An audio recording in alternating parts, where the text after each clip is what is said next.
नमस्कार बच्चों, वेलकम है आपकी सोशल साइंस क्लास में। मैं हूं सुखदीप कौर। हम कंटिन्यू करने जा रहे हैं आज हमारा चैप्टर नंबर 10 जो कि था about the grassroots democracy. Democracy क्या थी जो हमने डिस्कस किया था, थी नहीं एक्चुअली है, हमने डिस्कस किया था इसका डिफाइन। डेमोक्रेसी क्या है? एक तरीके की सरकार है that is chosen by the people for the people of the people. ऐसी सरकार जो जनता के लिए चुनी जाती है, जनता के द्वारा चुनी जाती है और जनता से चुनी जाती है। हमने डिस्कस की इसके रूट्स के बारे में, as an how does democracy works. हमने उसमें टाइप्स पढ़े, मतलब कुल मिलाकर गवर्नमेंट को हमने क्या डिस्कस किया था कि नेशन एक बॉडी है, एक फिजिकल बॉडी है। और ऑफ कोर्स नेशन एक फिजिकल बॉडी है भाई, इसके डिफरेंट फिजिकल फीचर्स हैं। तो नेशन एक फिजिकल बॉडी है जिसके के डिफरेंट ऑर्गन्स हैं जो उस नेशन को अच्छे तरीके से चलाते हैं। तो उस कंप्लीट बॉडी का नाम दिया हमने गवर्नमेंट। गवर्नमेंट के 3 ऑर्गन्स, लेजिस्लेटिव जो लॉ बनाती है, एग्जीक्यूटिव जो लॉ इम्प्लीमेंट करती है, कानून लागू करती है, और जुडिशरी जो लॉ को ब्रेक करते हैं या लॉ से रिलेटेड केसेस को डिस्कस करती है, सॉल्व करती है, पनिशमेंट देती है, फाइन्स लगाती है। दैट इज आज हम शुरू करने जा रहे हैं 3 लेवल्स ऑफ गवर्नमेंट। गवर्नमेंट के ऑर्गन्स डिस्कस हो गए हैं, अब वो ऑर्गन्स काम कैसे करते हैं अलग अलग लेवल्स पे। अब जब हम बात कर रहे हैं लेवल्स की, अलग अलग लेवल्स हैं, तो हमें ये देखना पड़ेगा कि भाई लेवल्स कौन कौन से हैं। चलते हैं, शुरू करते हैं आज की class. So 3 levels of government. हमारे पास 3 लेवल हैं गवर्नमेंट के, जनरली 2 होते हैं, स्टेट या नेशन। हमारे इंडिया की बात करो, इंडिया की ही तरह बहुत सारे ऐसे देश हैं where 3 levels of government are working. It means एक तो local level, state level and national level. So any government operates at 2 levels।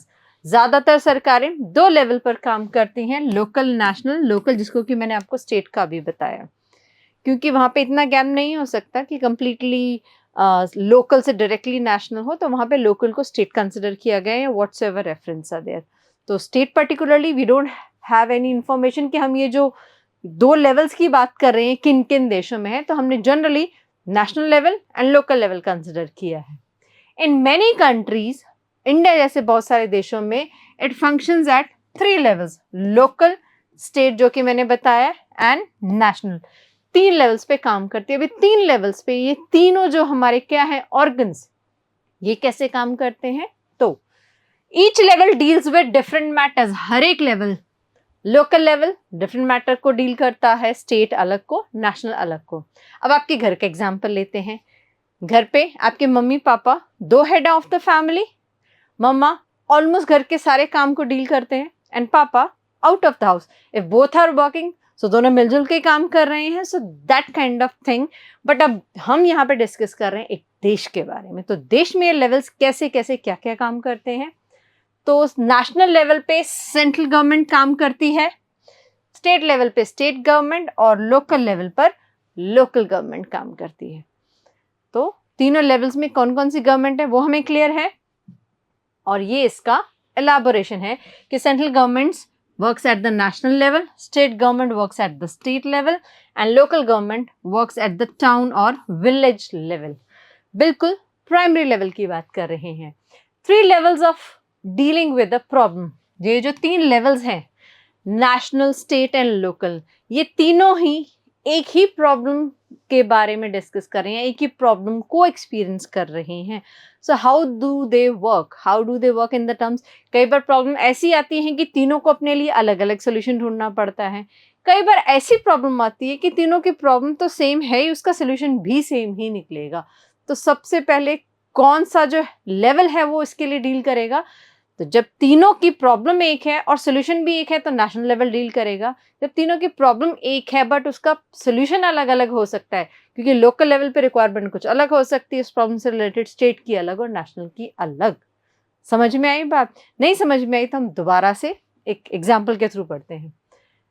हमारे यहाँ आपको ये दिख रहा होगा, ये भी बल्ब है, ये भी बल्ब है, इन द टर्म्स ऑफ इलेक्ट्रिसिटी। तो तीनों लेवल पे इलेक्ट्रिसिटी का प्रॉब्लम है। मान लीजिए there is electricity shortage all over the country. So 3 of the levels have to work collectively. अगर देश में बिजली की कटौती हो रही है, बहुत ज़्यादा शॉर्टेज हो रही है, इलेक्ट्रिसिटी के कट्स लग रहे हैं, तो इलेक्ट्रिसिटी प्रोडक्शन बढ़ाना पड़ेगा, उसके लिए तीनों को मिलकर काम करना पड़ेगा। बट कई बार ऐसा होता है कि किसी स्टेट में इलेक्ट्रिसिटी की ज़्यादा रिक्वायरमेंट एक पर्टिकुलर पीरियड में, किसी स्टेट में पर्टिकुलर पीरियड के लिए कम रिक्वायरमेंट है, या थ्रू आउट कम या ज़्यादा रिक्वायरमेंट है। तो उस केस में तीनों ही लेवल्स अपना अलग अलग सोल्यूशन ढूंढते हैं। बट तीनों को क्या करना है भाई, इलेक्ट्रिसिटी बनानी है, प्रॉब्लम सेम है, आइडिया आया, थॉट प्रोसेस दिया, इलेक्ट्रिसिटी बनी, बट कंजम्पशन का बेस अलग अलग हो सकता है और कलेक्टिव प्रॉब्लम भी हो सकता है। तो ये था एग्जाम्पल की हेल्प से तीनों लेवल का जो वर्क डिस्ट्रीब्यूशन है उसके बारे में। अब है इंडिया की, अब हम पर्टिकुलरली बात करें क्योंकि हमने पहले ओवरऑल बात की कि कुछ देशों में 2 लेवल्स पर काम होता है, कुछ कंट्रीज में 3 लेवल्स पे काम होता है।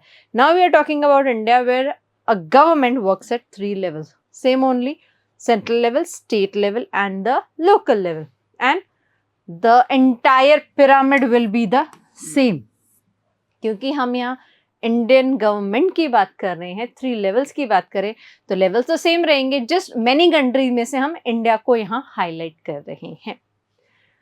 फ्लड, इलेक्ट्रिसिटी का एक एग्जाम्पल था, फ्लड का एक और एग्जाम्पल ले लेते हैं, समझने में आसानी रहती है क्योंकि this is your base of this subject. ये जो सब्जेक्ट पढ़ रहे हैं इसको सिविक्स भी बोलते हैं।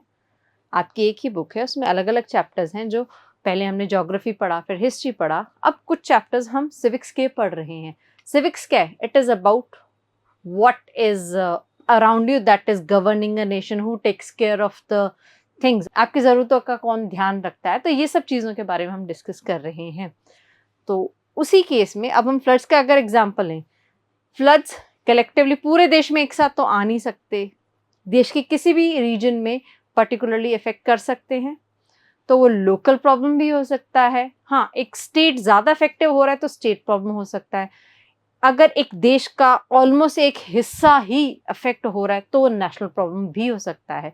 बट एक मेजर हिस्सा अफेक्ट हो ना हो, बट अगर स्टेट का प्रॉब्लम है तो वो नेशनल बन जाता है, क्योंकि भाई स्टेट क्या है? Different body parts of what? A nation. तो किसी एक बॉडी पार्ट को प्रॉब्लम है तो पूरा नेशन तो अफेक्ट होगा ही होगा। सो फ्लड्स, इफ अगर बहुत ज़्यादा सिवियर फ्लड्स नहीं हैं, किसी एक टाउन, विलेज, 2-3 विलेज जिससे 2-3 टाउन से रिलेटेड है, so it can be sorted out at local authorities. तो जो लोकल अथॉरिटीज़ हैं वो इस प्रॉब्लम को डील कर सकती हैं। अगर इसमें बहुत ज़्यादा टाउन्स एंड विलेजेस आ रहे हैं, मोर देन 5-10 और लाइकवाइज, तो वो स्टेट गवर्नमेंट का काम हो गया।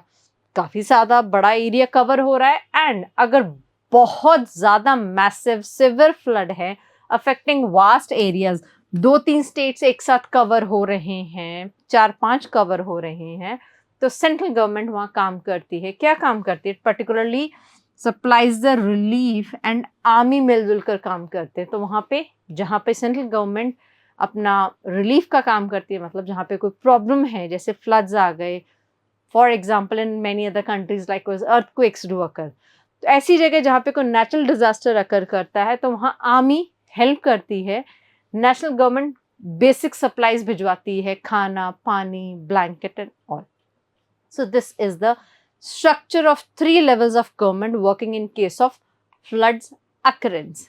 ठीक है, डोंट मिस आउट में हम हमेशा क्या पढ़ते हैं? डोंट मिस आउट में हम पढ़ते हैं हमारे टॉपिक से रिलेटेड बहुत ही स्पेसिफिक इन्फॉर्मेशन। ऑफकोर्स स्पेसिफिक है तो एग्जाम पर्पज से तो इम्पॉर्टेंट है ही है।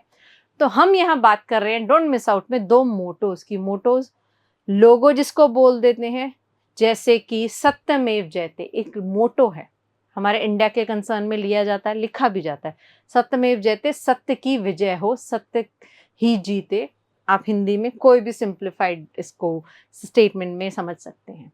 वो इतने वाइज मोटोज हैं, इतने अच्छे स्टेटमेंट्स लिए गए हैं, एंशिएंट टेक्स्ट से लिए गए हैं। मतलब हमारे इंडिया के जो एंशिएंट रिलीजियस टेक्स्ट भी हैं, विदाउट रिलीजन भी तो बहुत सारे टेक्स्ट पब्लिश हुए हैं, लिखे गए हैं पुराने समय से अब तक, जिनको संभाल के रखा गया है। तो वहाँ से हमने 2 मोटोज एक्सट्रैक्ट किए हैं, और उनका मीनिंग और किस कंसर्न में एक्सट्रैक्ट किए वो अब हम देखने जा रहे हैं। मैनी ऑफ आर इंस्टीट्यूशंस की बात करें तो हम लेवल्स की बात कर रहे हैं, हम डिफरेंट ऑर्गन्स की भी बात कर रहे हैं. Many of our institutions have mottos. Mottos नारा एक तरीके का, इंस्पायर्ड, जो कि कहाँ से इंस्पायर हुआ है? By the wisdom of our ancient text. Wisdom क्या होता है? वाइज, समझदार, अच्छा. सो यहाँ पे हम एंशिएंट टेक्स्ट को तो समझदार नहीं कह रहे हैं, बट हमारा कंटेक्स्ट वही है कि एंशिएंट टेक्स्ट जो बड़े ही स्कॉलर्स ने लिखे थे, scholars one who have the knowledge of each and everything related to their subject, या वो क्या पढ़ रहे हैं, क्या कर रहे हैं. तो बहुत ही समझदार लोगों ने एंशिएंट टेक्स्ट लिखे थे. That is why they were written and preserve till date. सत्यमेव जयते, जिसका मैं एग्जाम्पल भी दे रही थी, ये इसका एम्बलम है, चिन्ह, national emblem of India's government. So government of India's motto, ये इंडिया की गवर्नमेंट का मोटो है. क्या है? सत्यमेव जयते, ट्रुथ अलोन ट्रायम्स. ट्रायम्स मतलब जीतता है, सत्य ही हमेशा जीतता है, सत्य अकेला जीतता है. This is the meaning of this motto. जो हमारा दूसरा मोटो है वो है हमारा यतो धर्मस्ततो जया. ये संस्कृत का है. इसका मीनिंग क्या है? वैसे ये सुप्रीम कोर्ट के लिए मोटो यूज होता है, जहां पे कि क्या होता है? यतो धर्मस्ततो जया. जया जीत रहा है, बट कौन? धर्मा जीत रहा है. Where there is dharma. और धर्मा यहाँ पे it is not the word related to religion. पहले भी एक दो बार ये वर्ड यूज हुआ है, धर्मा. ड्यूटीज की बात हो रही है. तो जहां पे कर्तव्य जीतता है सच्चाई से related, we are talking about the truth itself, because we are talking about collectively a government. तो गवर्नमेंट का ही एक ऑर्गन क्या है? जुडिशरी, जो कि है सुप्रीम कोर्ट. भाई भूले तो नहीं ना? Good enough. सो ये तो धर्मस्ततो जया, ये इसका मोटो है. जो नेशनल एम्बलम, ये हमारा जो है हमारा नेशनल व्हील है, राष्ट्रीय चक्र चिन्ह है, जिसे कि हिंदी में अगर बताए तो. So that was all about the don't miss out part.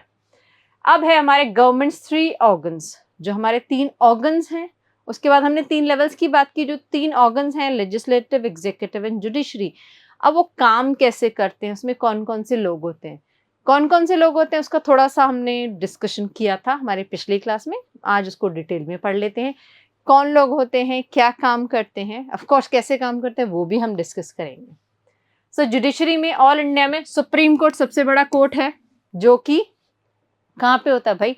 Nation wide एक ही होता है. सुप्रीम मतलब सबसे बड़ा. सबसे बड़ा कोर्ट जुडिशरी का जो इंपॉर्टेंट हिस्सा है कोर्ट, उसमें सुप्रीम सबसे बड़ा कोर्ट कहाँ पे है? दिल्ली में ऑलवेज सिचुएटेड है. हम इंडिया की बात कर रहे हैं. हर एक स्टेट में एक हाई कोर्ट होता है. एंड इंडिया के केस में ऐसा एक्सेप्शनल है कि यहाँ पे कई स्टेट्स के लिए, पर्टिकुलरली 1-2 स्टेट्स के लिए कॉमन हाई कोर्ट है. जैसे कि पंजाब हरियाणा का एक कॉमन हाई कोर्ट है. पंजाब और Haryana although they are different states, but they do have one common court. Reasons are various, जो हमें यहाँ डिस्कस नहीं कर रहे हैं. हमें सिर्फ समझना है कि जुडिशरी में नेशनल लेवल पर सुप्रीम कोर्ट काम करता है. इससे बड़ा कोई कोर्ट है ही नहीं. आपका लास्ट में केस हियरिंग इसी केस में और इसी कोर्ट में होगा. स्टेट लेवल पर हाई कोर्ट काम करता है. लेजिस्लेचर, लॉ मेकिंग बॉडी की बात करें तो नेशनल लेवल पर 2 हाउसेज हैं. घर की बात नहीं हो रही. We are talking about the assemblies. Likewise Lok Sabha, Rajya Sabha. Lok Sabha, लोक का जो शब्द है, लोक मीन्स एवरीवन, पीपल. सभा, असेंबली, जहां पे गैदरिंग होती है, जहां पे सब लोगों की गैदरिंग होती है. अब जैसे कि हमने पिछली क्लास में डिस्कस किया था कि गवर्नमेंट में क्या कुछ रिप्रेजेंटेटिव्स आते हैं सोसाइटी से, कम्युनिटीज से. वो अपने कम्युनिटी और सोसाइटी को रिप्रेजेंट करते हैं. इट मींस गवर्नमेंट के कुछ लोग हैं जो सोसाइटी को, पूरे देश को रिप्रेजेंट करते हैं from the different parts of India. तो वो सब लोग क्या रिप्रेजेंट कर रहे हैं. तो ऐसा नहीं कि वो सारे के सारे हैं. तो ये जो रिप्रेजेंटेटिव हैं, ये एक मीटिंग, एक असेंबली में इकट्ठे बैठते हैं. whatever things are concerned particularly related to legislature, ये वहाँ पर डिस्कस होता है. तो ये जो रिप्रेजेंटेटिव है सभा में बैठते हैं, चाहे वो लोकसभा है चाहे राज्यसभा है. अब difference between both of them, general क्या है? लोक, जिसमें सारे के सारे रिप्रेजेंटेटिव बैठते हैं. राज्यसभा में पर्टिकुलरली स्टेट रिप्रेजेंटेटिव या उससे भी कम सिलेक्टेड लोग बैठते हैं. इसीलिए लोकसभा की जो है स्ट्रेंथ वो ज़्यादा होती है, राज्यसभा की कम होती है. तो ये थोड़ा सा इंट्रोडक्शन था. आगे चल के आपके लिए आसानी रहेगी अगर अभी समझ लोगे तो. स्टेट लेवल पे if we talk about, so 1 state assembly, एक पर्टिकुलर स्टेट असेंबली होती है, कई स्टेट्स में दो भी हैं, विधानसभा, Vidhan Parishad, that is state assembly and state council itself. So we are talking about one state assembly or Vidhan Sabha. Not that most states have a single assembly, a few states have two. तो यहाँ पे भी exception है, कुछ states में to है, जैसे कि if we talk about Rajasthan, over here we do have the state assembly as well as state council. Vidhan Sabha भी है, विधान परिषद भी है. तो Vidhan Sabha, Vidhan Parishad are the Hindi terms used for the two assemblies of particular state. National हो गया, स्टेट हो गया. Local की बात करें तो लोकल में जिसमें कि हम एग्जीक्यूटिव की बात कर रहे हैं, सॉरी, नेशनल हो चुका है हमारा, दोनों के कंसर्न में स्टेट हो चुका है, लेजिस्लेटिव और हमने जुडिशरी डिस्कस कर लिया है. अब रह रहा है हमारा एग्जीक्यूटिव, जिसमें हम नेशन और स्टेट के फंक्शंस और उनके जो मेंबर्स हैं उनको डिस्कस करते हैं. तो एग्जीक्यूटिव में सेंट्रल गवर्नमेंट में कौन कौन होता है, पहले भी पढ़ा है, प्रेसिडेंट जो कि होता है नॉमिनल हेड. नॉमिनल को आगे डिस्कस करते हैं. थोड़ा सा हिंट अभी, नॉमिनल मतलब just for the name sec, doesn't have the authentic power for each and everything.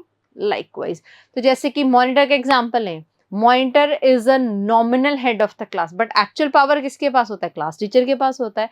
Class teacher की एब्सेंस में monitor fulfils the duty of the class teacher, but पूरी तो नहीं कर सकता, वो पनिशमेंट नहीं दे सकते हैं, वो साइन नहीं कर सकते हैं किसी डॉक्यूमेंट पे. सो लाइकवाइज फिर आ जाता है supreme commander of Indian armed forces. हमारे जो नेवी, एयरफोर्स और आर्मी है, इन तीनों का जो एक हेड होता है उसको बोलते हैं सुप्रीम कमांडर. तो तीनों फोर्सेस, उनके सुप्रीम कमांडर इसमें आ रहे हैं. Prime minister as the executive head. तो जो रियल पावर यहाँ पे सिचुएटेड, लोकेटेड किसके हाथ में है, प्राइम मिनिस्टर के हाथ में. So prime minister is very powerful. We are talking about India. अलग अलग देश के अलग अलग कंसर्न्स हो सकते हैं. स्टेट गवर्नमेंट में governor nominal head as president is working. तो नेशन हेड कौन है, प्रेसिडेंट है, नॉमिनल हेड. एक्चुअल हेड कौन है, प्राइम मिनिस्टर है. स्टेट के कंसर्न में नॉमिनल हेड, ज्यादा पावर किसके हाथ में है, गवर्नर के हाथ में, likewise appointment and all. But जो एक्चुअल एग्जीक्यूटिव हेड है वो है chief minister. Chief minister as the executive head. अब बात करते हैं functions and responsibilities of the executives.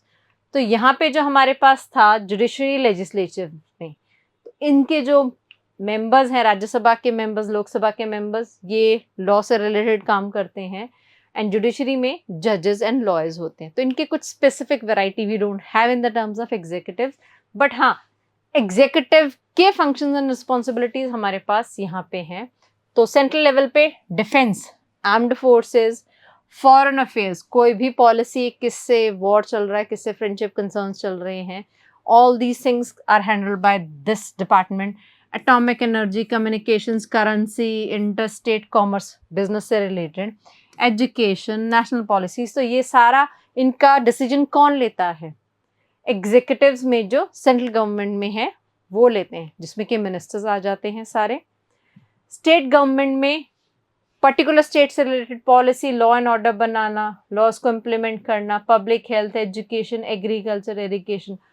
तो कुल मिलाकर स्टेट में whether it is legislative, executive and judiciary, three of the organs work in all these particular fields. क्योंकि ये फील्ड स्टेट लेवल एक दूसरे से वेरी कर सकते हैं, मतलब एक स्टेट में इनकी रिक्वायरमेंट कुछ अलग हो सकती है दूसरे स्टेट से. और इस केस में नेशनल गवर्नमेंट में जो तीनों कलेक्टिव ऑर्गन्स का जो वर्किंग कमेटी है, उनके फंक्शंस, रिस्पॉन्सिबिलिटीज हैं, इन ये तो बेसिक हैं, देयर आर न्यूमरस अदर्स. तो ये बेसिक इंपॉर्टेंट वन है, इससे रिलेटेड ये सारे काम किए जाते हैं. ओके, चलते हैं आगे. आई होप ये क्लियर हो गया होगा. तो हमने अभी बात की थी Lok Sabha, Rajya Sabha, they are the assemblies. State में पर्टिकुलरली असेंबली है. चलो, हमने नेशन के अगर लेवल तक कंसर्न करें तो we have discuss Rajya Sabha, Lok Sabha. Assembly हमने डिस्कस की थी स्टेट के कंसर्न में. तो ज़्यादातर में एक असेंबली है, बट कुछ स्टेट्स में दो भी हैं. So assembly does look like this. House जिसको कि बोला जाता है, two houses, Lok Sabha, Rajya Sabha, likewise assemblies. So in assembly where laws are discussed और पास्ड. तो लॉज जहाँ डिस्कस होते हैं, तो you can see the circular pattern of the chairs, benches जो भी हैं, ऊपर भी सिटिंग अरेंजमेंट है. यहाँ पे इस असेंबली का जो हेड होता है वो बैठता है, surrounding do sit the ministers या members of 3 of the levels. फिर वो यहाँ पे बैठकर किसी भी लॉ से रिलेटेड डिस्कशन करते हैं, लॉ को डिस्कस किया जाता है, ओके ये इम्प्लीमेंट होना चाहिए, इसके ये प्लस पॉइंट्स हैं, नेगेटिव पॉइंट्स हैं, and if it is accepted by everyone तो वो लॉ पास हो जाता है, फिर इम्प्लीमेंट हो जाता है। अगर वो लॉ पास नहीं होता तो उसमें थोड़े बहुत चेंजेस किए जाते हैं। So this is the procedure related to legislative and the 2 houses और the assembly. How does it look, हमें देखने में कैसी देखने में दिखती है। नॉमिनल हेड की हमने पहले भी बात की है, एक्चुअल हेड की भी बात की है। सो this is the image of the current president of India. कौन है भैया? मिस द्रौपदी मुर्मू है ये। So she is the current president of India and we are talking about the nominal head जो कि है president itself। तो in name only the president is to be referred as the head of a nation। actual head जो होते हैं prime minister, कहाँ से क्या करना है, likewise आपके mama knows each and everything how to deal in financial and all other matters, so that kind of role। So the president of India and the governor of state। तो India में president of India national wide जो है nominal head है, state wise nominal head है governor, not the actual executive heads. तो executive जितने भी हैं उनके एक्चुअल जो हेड हैं they are to be PM, prime minister in nation at national level, and जो स्टेट में है वो होते हैं chief minister. Have certain powers under special circumstances. Although these are nominal, president and जो गवर्नर हैं, प्रेसिडेंट नेशनल लेवल पे, government state level पे, तो गवर्नर और जो प्रेसिडेंट हैं कहने के लिए नॉमिनल है, बट उनके भी कुछ स्पेसिफिक पावर्स हैं। That's why they are known as the head. भाई हेड को ऐसे थोड़ी कह देंगे चाहे नॉमिनली सही, उनके पास कुछ स्पेसिफिक पावर्स हैं जो इमरजेंसी में कि भाई अभी there is no other solution, तो किसका पावर यूज होगा वहां पे? प्रेसिडेंट। एंड कहाँ पे स्टेट में किसका होगा? गवर्नर का यूज होगा। तो ये है कि इनके ये स्पेशल जो पावर्स है इनको इंपॉर्टेंट पोस्ट देते हैं, that is of the nominal head. Actual head है वो तो भाई सारी भाग दौड़ सब कुछ कर ही रहे हैं। स्पेशल जो पावर्स हैं इनका एक सिग्नेचर ही काफी है, जैसे कि for the most important post of India at the national level and state level पर, तो गवर्नर और प्रेसिडेंट के सिग्नेचर्स के बिना nothing is going to happen. आगे चलते हैं। Normally they do not interfere in the affairs of the central or state government। तो normally क्या है? Normally if you talk about for either or concerns, president and governor don't interfere in the national and state task। वो state level पर कौन जाने? Chief minister जाने, and national level पर कौन जाने? प्राइम मिनिस्टर जाने। बट अगर कोई इमरजेंसी सिचुएशन आ गए है, सर्कमस्टांसेस आ गए हैं, तो उस केस में प्रेसिडेंट और गवर्नर इंटरफेयर करके अपना प्रेसिडेंट रूल इम्पोज कर सकते हैं। उस केस में सिर्फ प्रेसिडेंट का ही डिसीजन चलता है, no other is the decision maker. So good to know about this interesting fact. हमारे एक ऐसे ही इंपॉर्टेंट प्रेसिडेंट है जिनको कि मिसाइल मैन ऑफ इंडिया भी कहा जाता था। अब फोटो देख के तो सभी पहचान गए होंगे और नाम तो ऊपर मेंशन है ही। So in here we are talking about doctor APJ Abdul Kalam. He was to be the 11th president of India. नहीं पता था, चलो पता चल गया। हाँ, बट अब मैंने 11th बोला है तो मेक श्योर आप इसको याद जरूर करें। ऐसी चीजें हमारे जो MCQs वगैरह हैं ऐसे क्वेश्चंस में आती रहती हैं। So let's start. Born in a humble family, sweet, not the rigid one। So born in a humble family in Rameshwaram, Tamil Nadu। So Dr. APJ Abdul Kalam was born in Tamil Nadu, in this particular place in the year 1931, before independence। So he was quite an aged one, a renowned scientist, जाने माने scientist थे। जाने माने, we are talking about the world level। He was also known as and he is known as the missile man of India, because उनका contribution था missile के field में, as in he played an important, crucial का मतलब important role in the development of India space program, जो कि था missile से रिलेटेड, missile program and nuclear capability से रिलेटेड। इससे पहले India was not that active participant, but doctor APJ Abdul Kalam की कॉन्ट्रीब्यूशंस की वजह से इंडिया एक्टिव पार्टिसिपेंट बन गया इन the terms of missile and nuclear capabilities. जानते हैं कुछ और interesting facts. 11th president of India बता ही दिया था, बट उनका ड्यूरेशन है from 2002 to 2007. He was the president of India during this period. Despite his high status as he was the president, तो वो चाहते तो he might have sat on the chair, कुर्सी पे बैठे बैठे सब कुछ करवा सकते थे, जो भी उनके स्पेशल पावर्स में रिस्पॉन्सिबिलिटीज में आता है। But despite being the president, what he did, he remained deeply connected. As he was scientist, he was very knowledgeable. तो उनका जो इंटरेस्ट था वो कहीं भी इधर उधर नहीं गया और ज़्यादा वो देश की सेवा में इंटरेस्टेड रहे। Deeply connected to the people through his passion. He was passionate about to do something related to his field for his nation and he did that as well. So good education and innovation के field में उन्होंने हमेशा से अपने देश को address किया है, इसको प्रमोट किया।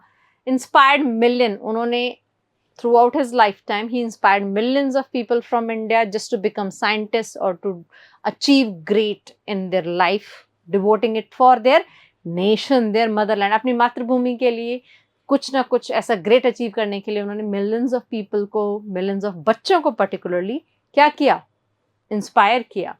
So humility, dedication to social causes, commitment to the nation, तो ये सारे पर्टिकुलर कंसर्न्स हैं जिनके लिए उन्होंने हजारों करोड़ों लोगों को, इंडियन लोगों को भाई इंस्पायर किया। इंडियंस ही नहीं, बाहर के लोगों को भी बहुत इंस्पायर किया कि डिस्पाइट बीइंग द प्रेसिडेंट वो इतने डिवोटेड हैं अपने देश के लिए, तो we should also do it. He showed दिखाया, क्या दिखाया, despite his nominal position as a president, कि वो प्रेसिडेंट भी हैं इंडिया के लिए, he could still play an important role impacting countries lives.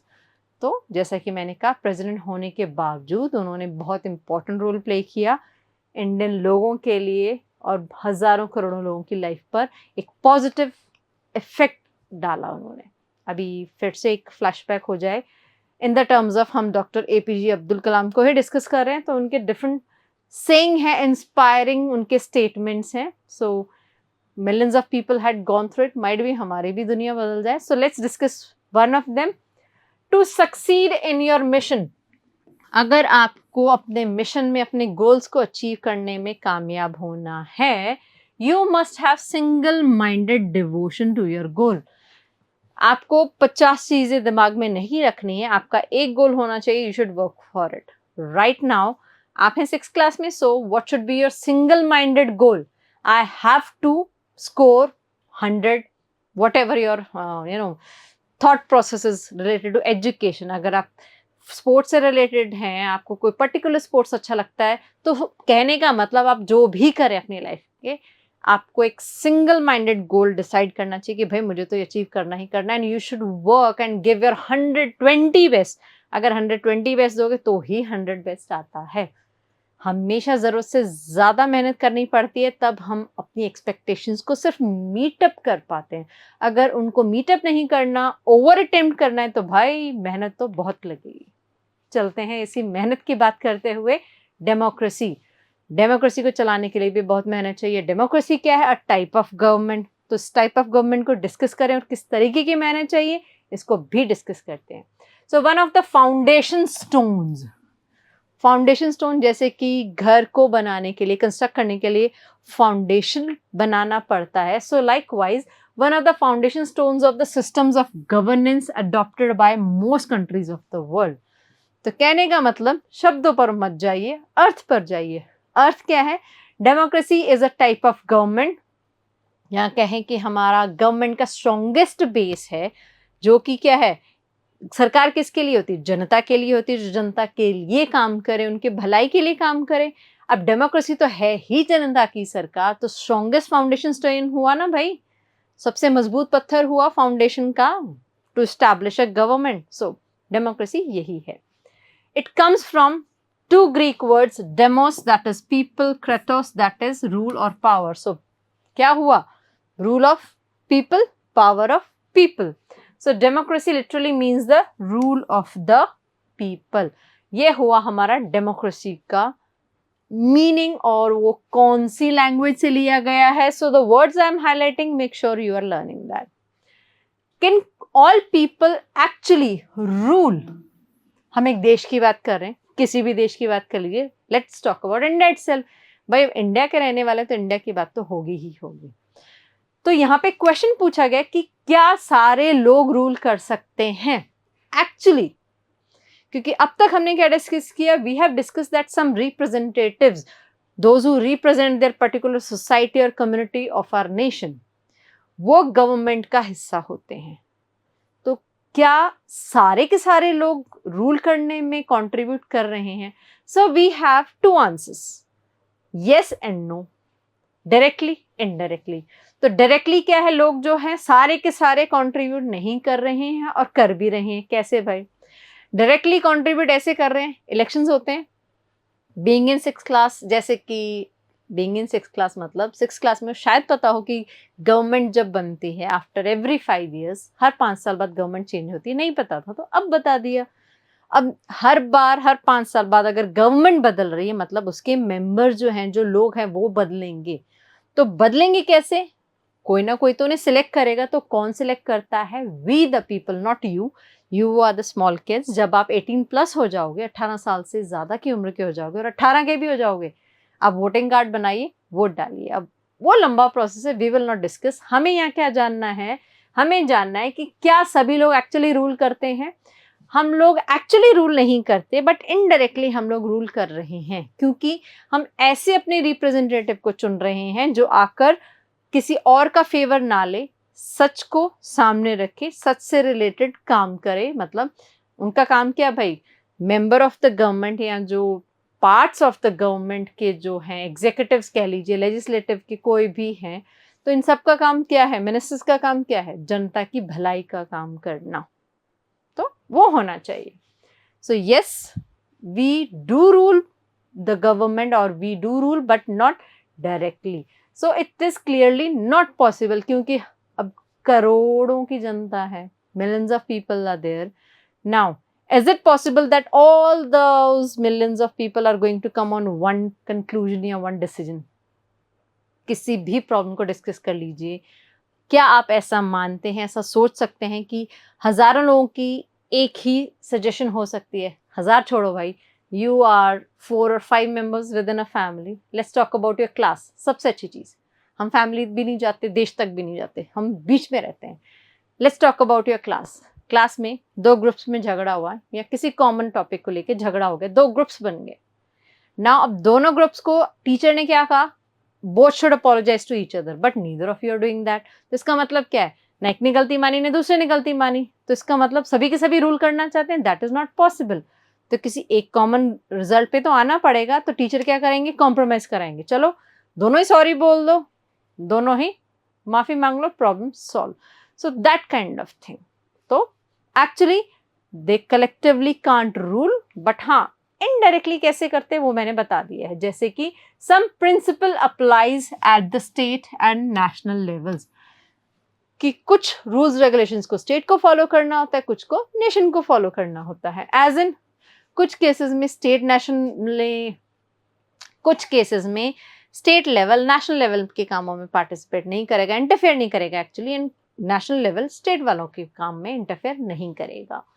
Through elections people vote for representative. जो मैं इलेक्शंस की बात कर रही थी, तो इलेक्शंस के थ्रू पीपल वोट करते हैं, अपने रिप्रेजेंटेटिव चुनते हैं, ताकि उनका सपोर्ट करने के लिए, उनकी बातों को रिप्रेजेंट करने के लिए there should be someone that is trustworthy, जो कि उनके भरोसे के लायक हैं. So these representatives become the elected members of the respected assemblies. जैसे स्टेट के लिए कुछ रिप्रेजेंटेटिव्स अपॉइंट हुए तो स्टेट रिप्रेजेंटेटिव्स बन गए.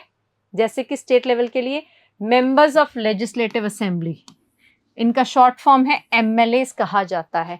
इसी तरीके से नेशनल लेवल पर जो 2 हाउसेज हैं, लोकसभा राज्यसभा, उनके लिए जो रिप्रेजेंटेटिव चुने जाते हैं वो कहे जाते हैं मेंबर ऑफ पार्लियामेंट, जिनको शॉर्ट में कहते हैं MPs. तो स्टेट लेवल के लिए MLAs, those are representatives. National level के लिए मेंबर ऑफ पार्लियामेंट या MPs, again these are also representatives. In the assemblies, चाहे वो स्टेट की हो चाहे नेशन की हो, दीज मेंबर्स, इनकी ड्यूटी क्या है, ये क्या क्या करते हैं, डिस्कस लॉज, लॉज को डिस्कस करते हैं, प्रॉब्लम्स को डिस्कस करते हैं, उनका सोल्यूशन डिस्कस करते हैं और फाइनली एक राय पर आते हैं, एक रिजल्ट पर आते हैं, फिर उस हिसाब से काम किया जाता है। Try to convince each other, जैसे कि मैंने बताया ना कि दो ग्रुप्स में जैसे बहस हो गई, आर्ग्यूमेंट, लड़ाई हो गई, तो अब दोनों को एक सेम पेज पे लाने के लिए कोई सोल्यूशन ढूंढना पड़ेगा। तो कन्विंसिंग होती है, टीचर ट्राई टू कन्विंस ना कि नहीं भाई both of you should compromise, problem solve हो जाएगी। So try to convince each other, ये जो मेंबर्स हैं, whenever they are different opinions, जब भी अलग अलग ओपिनियंस होती हैं, भाई सेम एग्जाम्पल आपकी क्लास वाला, दो अलग अलग ग्रुप्स हैं, अलग अलग ओपिनियन है कि भाई ये गलत है तो ये माफी मांगे, ये गलत है तो ये माफी मांगे, टीचर कहता है दोनों ही माफी मांग लो, problem solve. So through dialogue and debate, ये मैंने जो आपको इमेज बताई थी अभी थोड़ी स्लाइड्स पहले related to the assembly view, तो ऐसे हेड बैठते हैं, चारों तरफ मेंबर्स बैठते हैं एंड इनका डिस्कशन होता है related to laws, problems and solutions. India की बात करें, एट रिप्रेजेंटेटिव डेमोक्रेसी, इंडिया में एक रिप्रेजेंटेटिव डेमोक्रेसी चल रही है, मतलब India is having which type of government, democracy, like any modern democracy, जिसमें कि डेमोक्रेसी का हमारा जो मेन मुद्दा क्या है भाई, ऐसी सरकार जिनको कौन चुनता है, लोग चुनते हैं, लोगों के लिए चुनी जाती है, लोगों में से चुनी जाती है।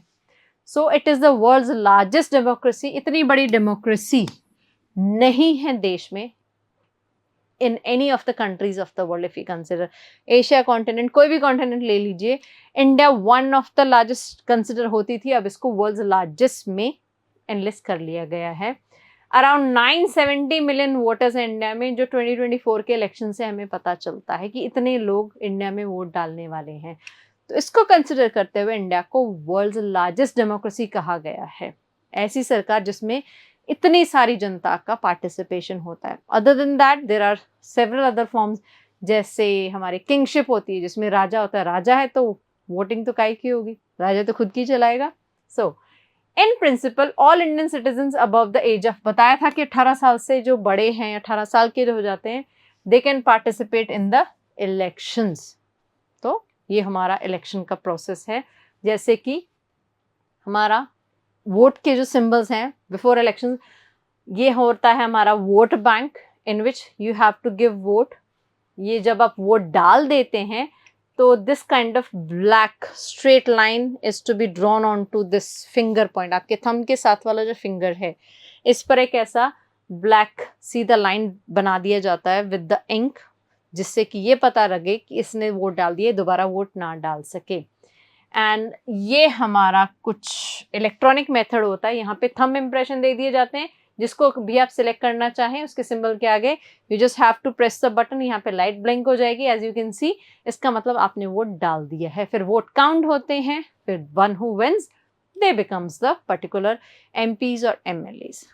ठीक है, a case of direct democracy, class का एग्जाम्पल मैंने पहले भी दिया था। डायरेक्ट डेमोक्रेसी, मॉनिटर चुनना है तो सब में से चुना जाएगा, सबको रिप्रेजेंट करने के लिए चुना जाएगा, तो हो गया ना भाई डेमोक्रेसी। क्या कि ऐसा government that is chosen by the people for the people of the people, इन्हीं में से एक रिप्रेजेंटेटिव चुना गया है तो जनता से हो गया, इन्हीं के लिए मॉनिटर बनाया जाएगा इनको कंट्रोल में रखने के लिए तो जनता के लिए हो गया, एंड ये ही चुनेंगे अपने में से एक तो जनता के द्वारा हो गया। I hope now it's far clear. So grass roots of democracy को अगर हम फिर से रिकैप करते हैं तो a system that enables makes possible and encourages, जो हिम्मत बढ़ाता है किस चीज के लिए, for the participation of ordinary citizens. तो डेमोक्रेसी का जो ग्रास रूट है वो क्या है, common people, that every individual of India, particularly हम इंडिया की बात करें तो इंडिया का हर एक इंडिविजुअल जो 18 सालों से बड़ा है वो इसमें पार्टिसिपेट करता है। तो ग्रास रूट हो गया भाई, root is taking participation in the government. So the base of the pyramid, हमारे पिरामिड का जो बेस है, बेस में हमने 3 ऑर्गन्स, 3 लेवल्स, जो भी आप जानना चाहें, तो हमारे लोकल लेवल पर जो आ जाता है आम जनता है तो वो पार्टिसिपेट कर रही है। In such a system citizens can have a say in decisions, हमने पहले भी पढ़ा था पिछली क्लास में, से इन डिसीजंस, कि हमारे देश के लिए कोई भी फैसला लिया जाता है related to any problem, any sufferings if a nation is experiencing, तो उसमें we have the right to object, क्योंकि हमने अपने रिप्रेजेंटेटिव चुने हैं, and they are also humans, they can make errors. अब उनसे गलतियां हुई, उन्होंने कुछ गलत फैसले लिए हैं, तो we can say no to that decision कि भाई हमें ये नहीं चाहिए, हमें कुछ और चाहिए। हाँ, हम डायरेक्टली जाके चिल्ला नहीं सकते हैं, there is a certain procedure जो हमें फॉलो करना पड़ता है। Again, just for the recall part, 3 levels at each level, 3 levels by, ये है हमारे जनता के जो सरकार चुनी गई है, लोकल लेवल, स्टेट गवर्नमेंट पे एंड सेंट्रल गवर्नमेंट पे, इन लेवल्स पर चुनी गई है। एंड फाइनली हम चैप्टर का समअप करते हैं डिफरेंट सेइंग्स के साथ, फ्रेजेस के साथ। तो महाभारत से हमारे डेमोक्रेसी के लिए फ्रेज लिया गया है। ये संस्कृत में इसका मतलब क्या है? The ruler protects Dharma. Ruler क्या करता है? जो एक देश को चलाता है, वो अपनी जनता की सेवा करता है, अपनी ड्यूटीज फुलफिल करता है, अपनी रिस्पॉन्सिबिलिटीज फुलफिल करता है, and Dharma protects those who protected. Now if one is particularly behaving in a manner, तो everything becomes positive around them। कहने का मतलब, अगर एक राजा अच्छे से अपनी ड्यूटीज फुलफिल करेगा तो देश खुश रहेगा, उसके आसपास खुशहाली रहेगी, एंड ग्रोथ एंड प्रोस्पेरिटी तो होनी ही बनती है। Similarly, we do have the saying of Rigoberta Menchutum, again not from India particularly, they have particularly given the statement related to democracy. सो आज का जो हमारा क्लास था, ये ऑथेंटिकली हमने डिस्कस किया 3 लेवल्स ऑफ गवर्नमेंट। फिर इन गवर्नमेंट में कौन कौन से फंक्शंस और रिस्पॉन्सिबिलिटीज आ जाते हैं, इनके पार्टिसिपेंट्स कौन कौन से हैं, मतलब रिप्रेजेंटेटिव, जैसे कि MPs, MLAs and etcetera etcetera. तो अब बारी है हमारे चैप्टर को रिवाइज करने की with the help of 3 question. तो फर्स्ट क्वेश्चन है, who is known as missile man of India? भाई डॉक्टर एपीजे अब्दुल कलाम, आंखें बंद करके, A P J Abdul Kalam. Second question है, what is the meaning of democracy? Demo rule, किसका? किसका भाई? जनता का। So rule of the people, rule of the people, ये रहा हमारा आंसर। थर्ड और लास्ट क्वेश्चन है, in India the elected members of the legislative assembly. तो मेंबर्स का हो गया एम, लेजिस्लेटिव का एल, असेंबली का ए। MLA ढूंढना है भाई, MLA ढूंढो, ये रहा हमारा आंसर। सो 10 चैप्टर हमारा यहीं पे खत्म होता है। हम नेक्स्ट क्लास में मिलेंगे हमारे अगले चैप्टर के साथ।